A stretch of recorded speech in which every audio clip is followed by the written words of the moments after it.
Vous êtes-vous déjà arrêté pour penser que le vrai changement commence lorsque nous cessons de demander uniquement pour nous et passons à prier pour le bien de tous? Aujourd'hui, nous allons vous montrer comment un jeune homme a transformé sa vie et celle de nombreux autres, simplement en changeant le centre de ses prières. Suivez-nous. Évitez les prières égoïstes et répétitives, Dieu sait ce dont nous avons besoin. Demandez le bien pour tous ceux qui sont dans votre condition. La prière est la meilleure façon de démontrer l'amour du prochain, et en priant pour tous, le bénéfice nous atteint en premier. Que cette lumière d'amour impulse l'entrepreneuriat dans notre communauté. Celui qui allume une lumière avec son idée est le premier à s'illuminer du succès. Maintenant, Apollo va nous raconter l'histoire de David, un jeune homme qui a découvert le pouvoir de prier pour les autres et, par là, a transformé non seulement sa vie, mais celle d'une communauté entière. Écoutons-le. David grandit dans un quartier simple, où les rues étaient étroites et les maisons modestes. Son père, menuisier, travaillait de longues heures pour subvenir aux besoins de la famille. Sa mère, d'une grande foi, lui a toujours enseigné que la prière n'est pas seulement une demande, mais une conversation avec Dieu.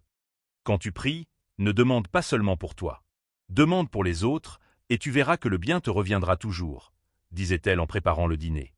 David était un jeune homme silencieux, mais avec une immense curiosité. À l'école, il dévorait toutes sortes de lectures qu'il pouvait trouver, des manuels scolaires aux vieilles revues. Son plus grand rêve était d'aller à l'université, mais l'argent était rare. Sa mère lui disait toujours « Un jour, tu y arriveras ». À 18 ans, David reçut une bourse complète pour une université prestigieuse. Ce fut un miracle, et lui et ses parents firent la fête. Cependant, la joie initiale se transforma rapidement en insécurité. Le premier jour de cours, le campus était vaste et rempli d'étudiants bien habillés, avec des téléphones portables de dernière génération. David se sentait déplacé, portant une chemise simple et des baskets usées, héritées d'un cousin. Les premières semaines furent difficiles. Dans les groupes d'études, ses idées étaient ignorées et, dans les discussions, ses paroles étaient interrompues. « Tu ne comprends pas, tu viens d'une école publique », dit un camarade, avec un sourire condescendant. L'insécurité commença à ronger son estime de soi. Après un examen difficile, David s'assit dans le couloir de l'université, et des larmes coulèrent de ses yeux. Il se demandait s'il avait fait le bon choix, mais se souvint alors des paroles de sa mère. « Quand tu pries, ne demande pas seulement pour toi, demande pour les autres. » Il ferma les yeux et, au lieu de demander de la force pour lui-même, il pria « Seigneur, donne de la force à tous ceux qui se sentent seuls ici. Que nous puissions trouver un chemin ensemble. » Les jours suivants, quelque chose de curieux se produisit. Chaque fois qu'il priait pour les autres, David se sentait plus courageux. Il commença à observer ses camarades et réalisa que beaucoup, même ceux qui semblaient confiants, rencontraient également des difficultés. Certains géraient la pression de leurs parents, d'autres la solitude, et quelques-uns l'incertitude de l'avenir. Ce fut lors d'une conversation avec Marie, une camarade qui travaillait dans une cafétéria pour payer ses études, que l'idée de David commença à prendre forme. Et si nous créions une plateforme pour aider les jeunes des communautés défavorisées à avoir accès à des cours et du mentorat? Suggéra-t-il. Marie, enthousiaste, répondit « Ce serait incroyable. Mais, comment commençons-nous » David n'avait pas la réponse, mais pour la première fois depuis des semaines, il sentit un but clair. Il voulait aider. Cette nuit-là, il prit un vieux cahier et commença à esquisser son projet. Il apprit seul la programmation et la conception de sites web, en utilisant le laboratoire de l'université. Il parla aussi à d'autres étudiants qui, comme lui, rencontraient des difficultés. Bientôt, un groupe de volontaires commença à se former. Cependant, les défis étaient nombreux. La plateforme avait plusieurs problèmes techniques et David n'avait pas les ressources pour les résoudre. Il chercha de l'aide, mais les portes se fermaient. Un projet social, ça ne rapporte rien, lui dit-on. Une nuit, épuisé et ne sachant que faire, il pria. Seigneur, ce projet est pour aider les autres, s'il te plaît Seigneur, aide-moi. Le lendemain, il reçut un message d'un ancien professeur. Il avait entendu parler du projet et voulait aider, car il connaissait un programmeur qui pourrait corriger les problèmes techniques. Avec cette aide, la plateforme Lumière pour tous prit finalement vie. David lança le premier cours, une introduction à l'informatique, et utilisa le laboratoire de l'université pour enregistrer les leçons. Les premiers élèves étaient des jeunes d'école publique et des chômeurs qui n'avaient pas accès à des cours de qualité. À chaque pas, à chaque témoignage de succès, la foi de David se renforçait. Le projet de David attira rapidement l'attention. Un journal local fit un reportage et une radio l'invita pour une interview. Pendant l'interview, le journaliste demanda « Pourquoi faites-vous cela ?» Et David répondit parce que je crois que, lorsque nous allumons une lumière pour l'autre, nous nous illuminons aussi.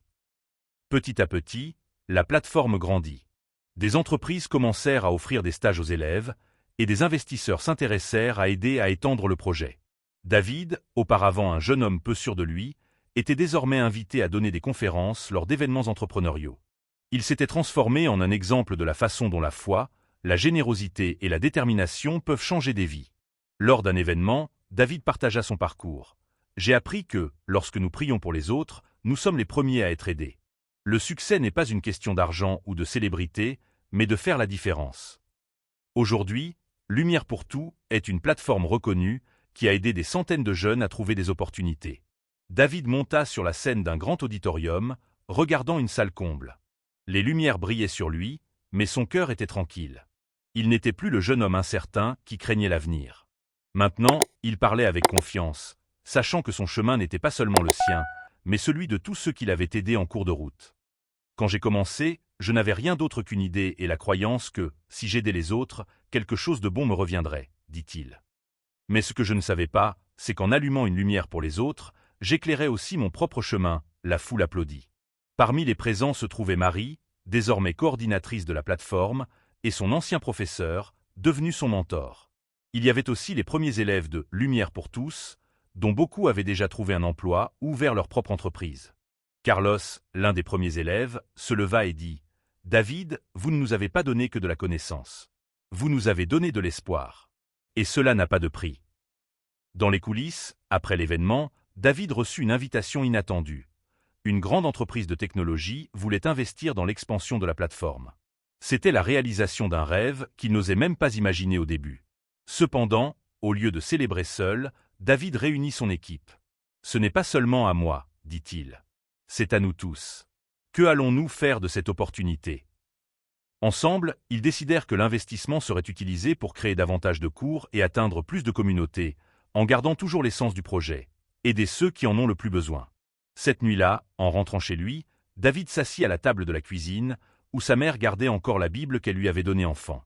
Il ouvrit le livre de Matthieu et relut les mots qui l'avaient toujours guidé. « Demandez, et l'on vous donnera. Cherchez, et vous trouverez. Frappez, et l'on vous ouvrira. » Il sourit. Il n'avait pas demandé la célébrité, l'argent ou le succès. Il avait demandé le bien des autres, et tout le reste était venu en conséquence. Sa mère, qui aidait maintenant à gérer les cours pour les mères célibataires, posa sa main sur son épaule. « Tu as vu, mon fils ? Dieu a entendu tes prières. » David confirma. « On ne gagne que lorsqu'on partage, n'est-ce pas, maman ?» Elle sourit. « C'est exact.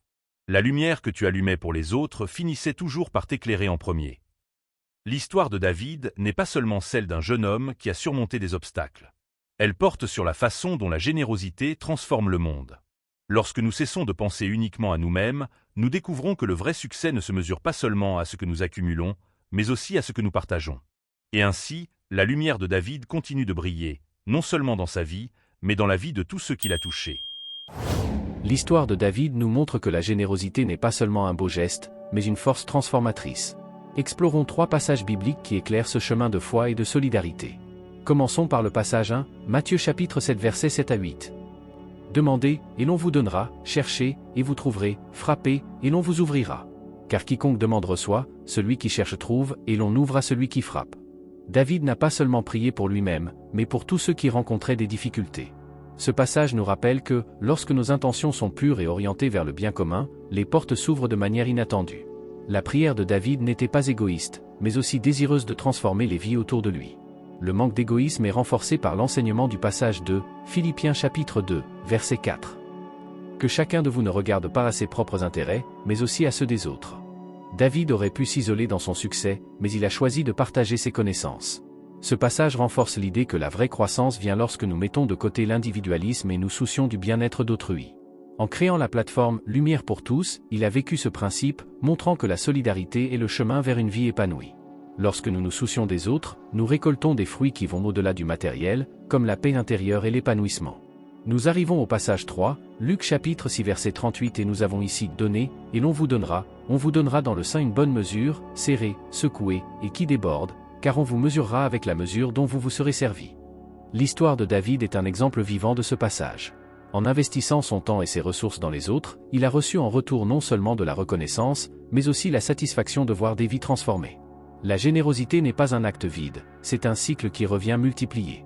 Lorsque nous donnons avec le cœur, nous recevons en abondance, que ce soit sous forme de gratitude, d'opportunité ou de paix intérieure. Maintenant, Apollo va nous inviter à réfléchir sur la façon dont nous pouvons appliquer ces enseignements dans nos vies. Écoutons-le. Ce fragment de vie de David nous montre que le succès ne se mesure pas seulement par des réalisations personnelles, mais par la capacité d'avoir un impact positif sur le monde qui nous entoure. Il aurait pu s'enfermer dans sa propre ambition, mais il a choisi d'être une lumière pour les autres. Cette attitude non seulement l'a fortifié, mais a également créé un héritage d'espérance. La prière de David n'était pas une demande égoïste, mais un appel pour le bien commun. Et c'est exactement ce qui a fait de lui un exemple de leadership et d'empathie. Si cette vidéo a résonné en vous, nous vous demandons de cliquer sur « J'aime », de vous abonner à la chaîne et d'activer la cloche pour ne pas manquer nos prochaines réflexions. Votre soutien est essentiel pour continuer à partager des messages qui inspirent et transforment. Laissez dans les commentaires comment vous avez appliqué la générosité dans votre vie. Ensemble, nous pouvons construire un monde meilleur, un geste à la fois. Pour revenir, lorsque nous nous disposons à servir, nous découvrons que le véritable épanouissement se trouve dans le fait de voir l'autre grandir. La générosité n'appauvrit pas. Elle enrichit l'âme et ouvre des chemins que nous n'aurions jamais imaginés. Rappelons le message. Celui qui allume une lumière avec son idée est le premier à s'illuminer du succès. Aujourd'hui, vous pouvez vous aussi être un agent de transformation.